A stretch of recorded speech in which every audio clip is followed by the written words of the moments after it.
Welcome to Driven, the Unscripted Success podcast, with your hosts, Mike Menino and Nariman Hamden, bringing you insights and stories on achieving personal, professional, and financial success. Hi, everybody. This is Michael Menino, and welcome to Driven Unscripted Success podcast. Today on the podcast, we're interviewing professionals who share their experience with you, the audience, and how they got to where they're at today. And zooming from the beautiful island of Cape Coral, we got Michael or Mike? What do you like better? I go by Michael. Okay, Michael Lasser. He was a Marine Corps pilot with the biggest helicopter in the Marine Corps fleet for years. Retired. Now he's into cybersecurity. Hi, Michael. How you doing? I'm doing great. Michael, how are you doing? I love your name, by the way. Dude, we got great names. Yeah, you got a great name too, man. You're Michael like the Archangel. I love it. Exactly. Michael, give us a brief rundown on where you came from, how you got to where you're at today, and what you're doing today. Sure. Thank you. Like you said, I was a Marine Corps pilot. I was in the Marine Corps for... Thanks for serving, by the way. I appreciate that. Thank you. I did fly there. I graduated from the U.S. Naval Academy in Annapolis, flew helicopters, deployed a bunch of times. The Marine Corps, in their infinite wisdom, thought I should have a master's degree, so they sent me back to school to get a master's in electrical engineering, specializing in digital design and computer architecture, because I was always in love with computers, right? And then I went back to the Naval Academy and taught there for a couple of years. Got out of the service, went into software development, not surprisingly. And over the years, I worked my way up until I ended up as the National Director of Consulting and Development for an international company, and then switched over to security about 14 years ago and became the CISO of that company, both domestically and with some international branches. And as all of that was going on, we started the company IronClad Family that I'm doing now. So you say I'm retired. I'm retired from working for other people, but we still have a company that we are working full time.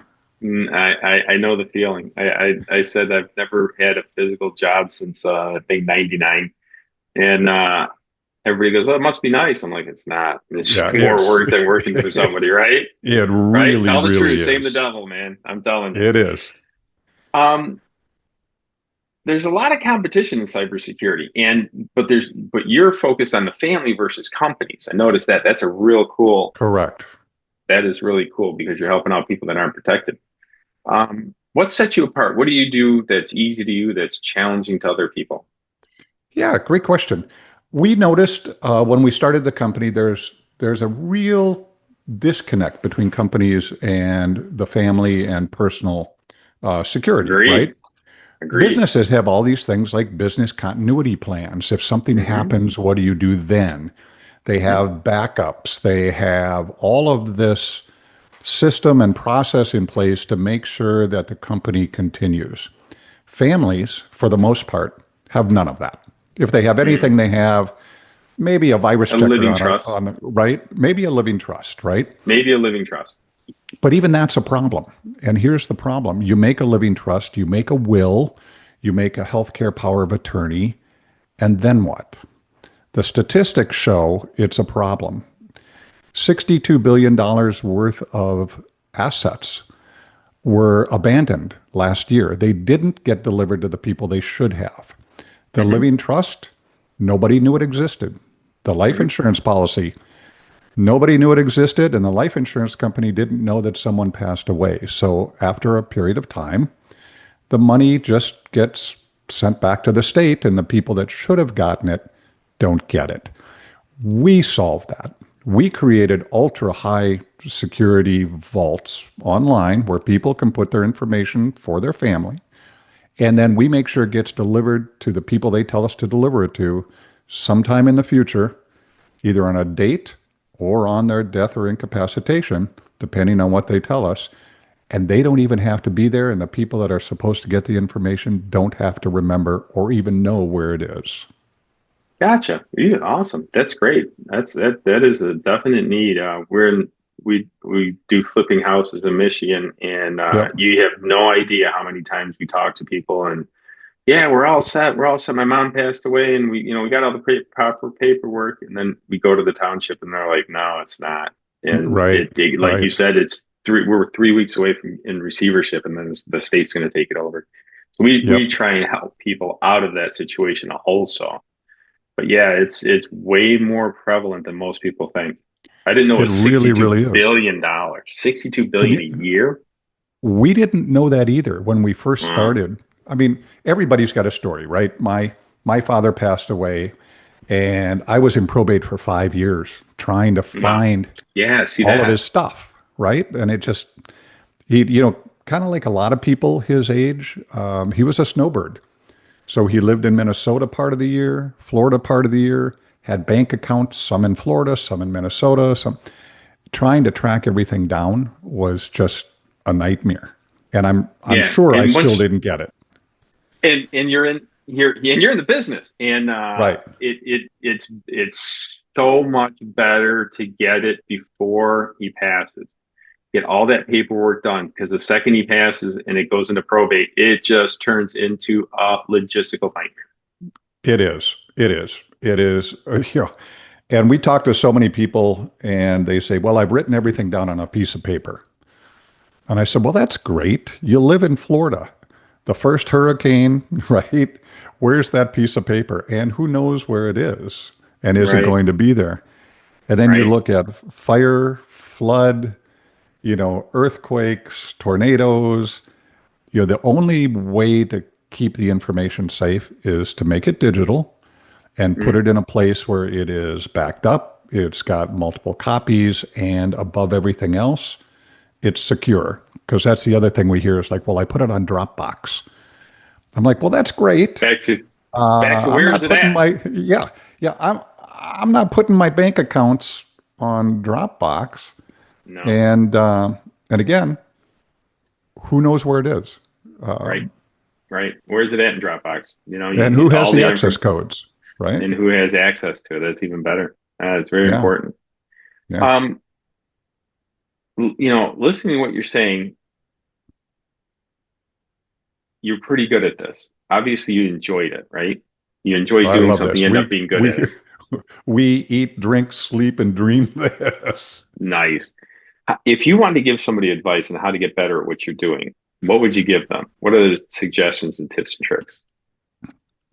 How to get better at well, tips of the trade. First, I think it's been said a million times before. You have to be dedicated.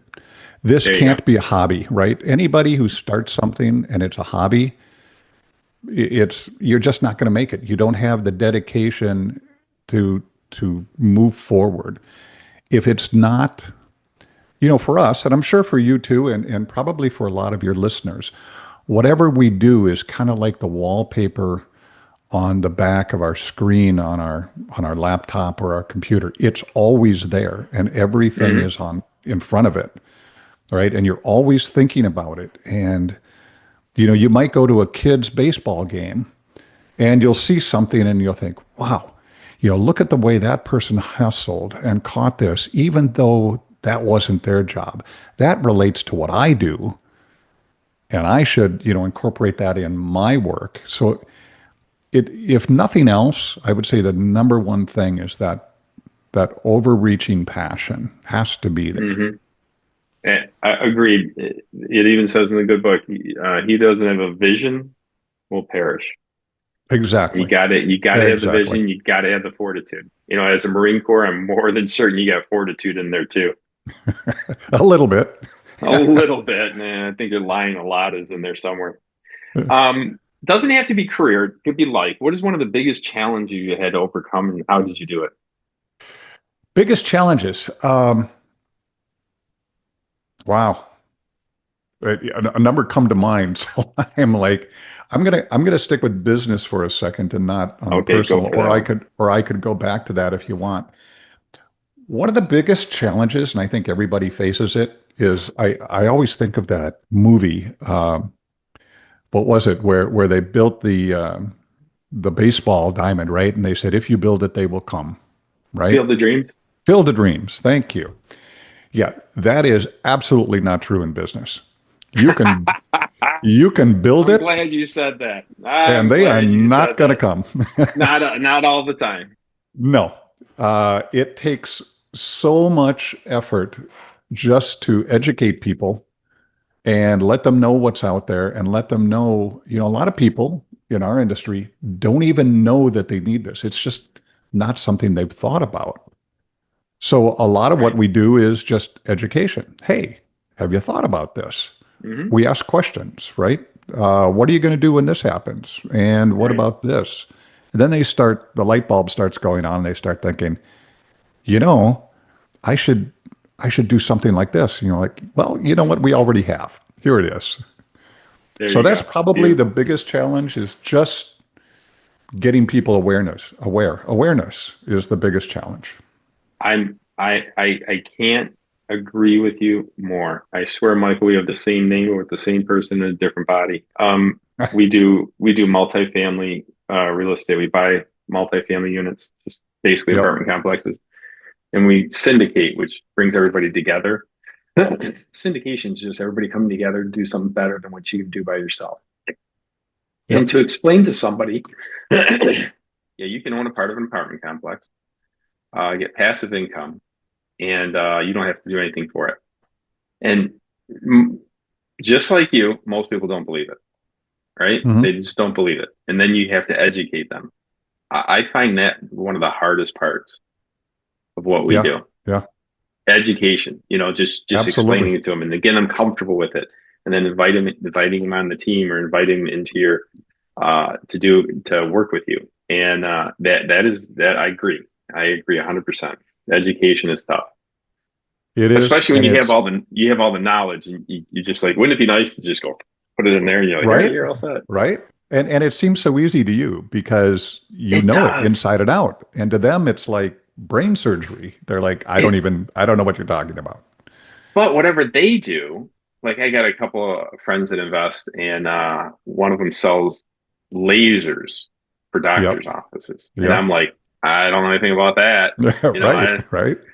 right. So it's amazing. Everybody has different skill sets and mindsets, but to educate people, I agree wholeheartedly. It's tough. It is. Sounds like things are going pretty well for you. Looking forward to the future. Wondering what you do. You started a business. You've had a good career. What do you do to create? Speaking of passive income, what do you do to create passive income? You have any What do tips we? and tricks on that? Hmm, hmm. Good question, No, isn't it? no, I don't have any tips or tricks on that. I've gone down so many paths in my life. I've done, Well, run through them and see. Because I did stocks and it didn't work. Just plain yeah, out didn't yeah. work. Stocks, I'm kind of a believer that unless you've got enough money to make things happen in stocks, you're probably, you might randomly hit something, but Right. unless you're in the industry and you really know what's going on and the ins and outs and who's moving and hey, Bill's unhappy here. He's going to move over and become the CEO over here, and they're going to take this public. I mean, unless you've got that level, Hmm. stocks to me are just kind of a random hit or miss. Unless you do something like I'm going to do an index fund. Well, okay. If you've got a long-term plan and you're going to do an index fund for 25 years, you'll probably do okay. Not phenomenal, but okay. And I've also done, I've done real estate rentals. Those are those are hard. It is, Tenants and toilets. yeah, it's oh my God. I've got some horror stories on that one. And I would tell people the only money you're going to make is on appreciation. You're not going to make it on the rent. So you better hope the market's going up. And if it's not or something happens, then Get out. get out fast. Um, I'll talk to you about so yeah, multifamily. Multifamily is a lot better than single family. Single family, if someone doesn't, if they move out, you're not making any money that month. right. With It's either 100% multifamily, or zero, right? right? And with multifamily, you've got multiple people paying into the per month. So I'll talk to you about it off screen, but it's a little bit better. And this other, someone talked about oil too, and I'm like, ugh. And oil is a very unique Mm, asset to mm, to yeah. invest in. You ever try anything? You ever hear anything like that? I knew a guy that ran, actually, he owned a company that leased all the pumps to the oil companies. That's And I'm like, actually a well, good deal. that is a good deal because whether the pumps produce or not, he doesn't care. Right. He, right? Right. Yeah, no, So that's good. that's a good deal. It is a good But deal. actual There's oil, that's a tough one. Electricity is a tough one. solar, yeah. Solar's coming in. You've got all the power plants. You've got a lot of regulation. You know, any of these are difficult. I agree. And this is the one sticking point on most of my conversations. A lot of people learn how, like you do very well with their career and make a lot of money, and they just don't know what to do with it. I thought about it. They don't teach this in school. You got a master's No, degree. no, they don't. How many classes or what in your class did you learn about investing? Well, I didn't tell you, I also have an MBA. So I did cover What some don't you investing in the have? MBA. What was the MBA in? It actually specialized in leadership development, but Nice. a lot of it was also obviously just the finances and accounting and money movement and macroeconomics and Microeconomics and micro. And you touch how on much investing to a degree, but how yeah, really. So you're the first person that said they took a class in it in a long period of time. sure. And I do a lot of interviews. What percent did you learn about investing versus making the money? Yeah, probably zero. I mean, that's what I mean, really, I learned, it's kind of like learning a language. Did you take a language in school ever? I tried Spanish for like 2 weeks, and then because Okay, Spanish was close to Italian, and so they kind sure. of do that. It is a different language. It is. Yeah, it is. And it's interesting though. I took German for 6 years, Wow, you speak fluent and German. not fluent. I was conversational, and my wife and I would travel to Germany, and I could hold a conversation, That's order, check in and out of hotels, ask directions, all that other good stuff, but not fluent. But it's amazing. You learn more in a week in Germany than you learn in 6 years in class. That's what investing is like, right? You can go to a class brilliant. and you're going to That's have to brilliant. read a bunch of books, but until you start doing it and reading on your own and studying on your own, yeah, it's theoretical. And guess what? Theory is not what happens in practice. So you have to really see it. It. I agree with you 1,000%. I remember this one. I'm learning a lot doing these podcasts. And it was one Navy SEAL. I think he said no. He was a spy, and he said A spy. a spy. His obviously his designation isn't spy, but Sure. his job was to spy on other nations. And they said, "What's the best way to learn something?" He said it right off the bat. He goes, "Immersion." Yeah, Yeah, absolutely. yeah. And I haven't heard anybody discount that. And that's how you do it. I went to Italy, went to Japan, and you try and learn some of the language before you go. But when Right. you go for Right. that week in there, man, you learn more than any other time you could possibly learn. And Absolutely. the people are real nice about it. They are. Um, they are, and when people come over here, hopefully Americans, anybody from overseas, I hope Americans are kind to you when you don't know the language, and welcome to Google Translate. Right. Right. That's my favorite. It is. It works phenomenal. It works phenomenal. I got a quick question for you. So you've had a very experienced life. You've seen and done a lot. Wondering if all the knowledge that you have now, supposedly retired, if you could go back to your 20-year-old self and know everything that you have now, what would you do the same and what would you do different? Oh, that's a hard one. Um, It is. I it don't ask really easy is. questions. No, no. Um, and the reason it's a hard one is because you were a different person then, Yes.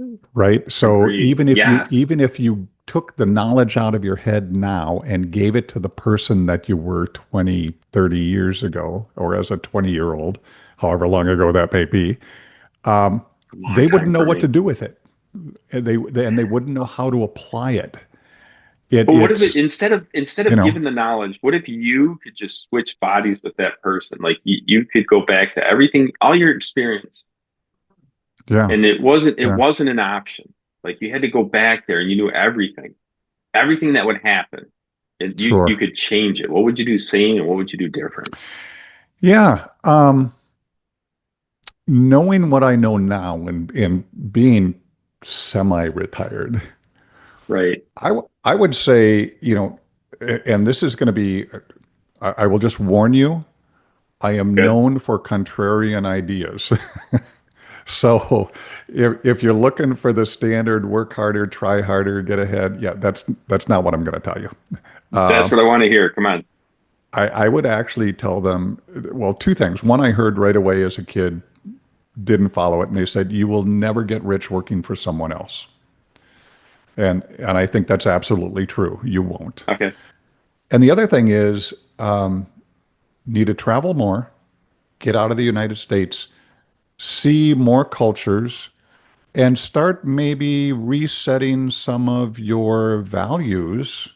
I mean, you get to some of the other countries, their value isn't to put in 60 hours a week so that you can retire and have enough money to have a nice house to sit there and stare at the sunset.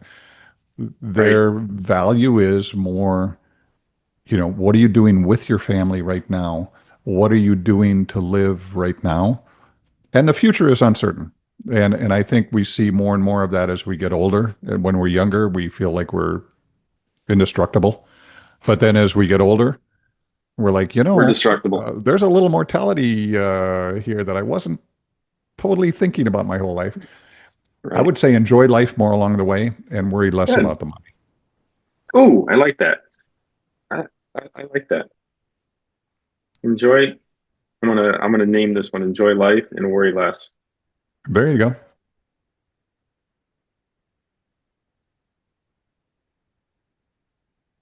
Okay, beautiful. That was awesome. So what do you got planned for the next 6 to 12 months in your business? Oh, next 6 to 12 months, we're actually trying different avenues. We have worked B2C, straight to consumers. I will tell you that is a hard market because it's a one-to-one sale. And for each sale you make, you get one client. So you have to do all that education for one client, right? We've worked a lot with agents. We work with financial planners, worked with some family offices. We worked with a lot of insurance agents and insurance agencies because, they seem prime, right? Hey, you're buying a life insurance policy, or we're putting together some financial vehicles for you. Let's make sure they're protected. Let's make sure that your family's going to get them. And we have an Yes. easy way for you to do that. We're actually reaching out a little bit more now in two directions. One you might be interested in. We're actually starting to work with more with real estate agents and real estate agencies because we noticed, Awesome. hey, you go buy a house, right? And what does the agent do after everything closes? They send you a fruit basket and some stuff to say thank you. And Brownie. it, yeah, right. 3 4 days, that's gone. Maybe a bottle of Right. wine, right? We said, why not gift them one of our accounts for a vault and put all the titles and everything of their house in there and say, Ooh. and here it is. You can now keep this for the rest of your life and put all your stuff in there because your house is one of your biggest assets. Let's Right. put your biggest asset in there and protect it. That's a great idea. That's a great gift for the buyer. Yeah, exactly. Exactly. And then so by doing this, you could give the all these realtors that's a great gift. Like you said, it's a basket or whatever is gone for a couple days. But if you give them Yeah, the vault, that's a great idea. I like that. it is. And one thing I think I've got a copy here. You can't see it because this is a podcast, but we have they're metal emergency cards. They're steel and they're etched with a laser that have information that goes in their wallet that says, "Hey, if anything happens to me, here's who you should Wow. call," right? Because if God forbid, if something happened to us. It's going to happen to us, not God forbid. Well, There's an event. You're going to be everybody. Events are going to happen. Yes. And then what happens? First responders get there. They look for a wallet or purse. They find a driver's license that tells them you can drive a car. Right. Tells them nothing else. Our card, number one, again, steel, indestructible, laser etched, tells them who to call. Here are the two people that you should call and their phone numbers. Here's anything you need to know about me medically, right? Hey, I have a pacemaker and I have this drug and I had a hip replacement. You should know that. And on the back, there's a QR code that says, scan this and you get my healthcare directive immediately. So, oh, wow. And when we're dealing with insurance agents and real estate agents and whatnot, when we etch the card, we put their name and phone number on it. So it's like putting their business card in the wallet of the client for the rest of their life. Nice. That's a great gift. That is a great gift. Yeah. That's smart. That is beyond smart. Yeah, you're protecting the people physically, financially, and friends and family. We're future-proofing their family. We're future-proofing their family. Bravo. Exactly. Bravo. Hey, listen, Michael. This was just one of the greatest episodes I've had. Thank you very much. I was wondering if anybody wanted to contact you, how would they get in touch with you? Real easy. IronCladFamily.com is our website. Nice. You can write to me directly. It's michael.lester@ironcladfamily.com. If you can't remember that, then there is a contact us right on the site there. It's going to come to us. It'll filter to me. Awesome. Well, listen, man, thank you very much for your time. I do appreciate it. Thank you very much for your service. Thanks for taking care of those helicopters. I don't know how to say this, but I think it'd be a lot of fun to fly one of those things. I haven't done that yet. They are.